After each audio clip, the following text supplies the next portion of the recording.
Inaresto ng pulisya ang dalawang street-level drug personalities sa operasyon kung saan nakumpiska ang mahigit 300,000 halaga ng hinihinalang shabu. Patrolwoman Jesly Sabado sa report. Arestado ng mga operatiba ang dalawang street-level individual sa isinagawang bypass operation sa Barangay Paway Atok, Benguet nito lamang Agosto 14, 2025. Pinangunahan ng magkasanib na pwersa ng Atok Municipal Police Station, Benguet Police Provincial Office, Regional Police Drug Enforcement Unit CAR at Philippine Drug Enforcement Agency CAR ang operasyon.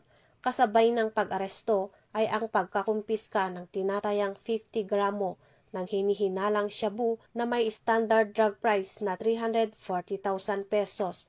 Bukod sa droga, nakumpiska rin ang iba pang ebidensya, kabilang ang bypass money, budol money, isang smartphone, ilang personal na gamit at pera sa iba't ibang dominasyon. Kasalukuyang nasa kustodiya ng PIDEA CAR ang mga naarestong suspek at nakumpiskang ebidensya para sa dokumentasyon at angkop na disposisyon. Mula dito sa Region Cordillera, akong iyong PNN correspondent, Patrolwoman Jesly Sabado, alagad ng batas, tagataguyod ng Balitang Pulis.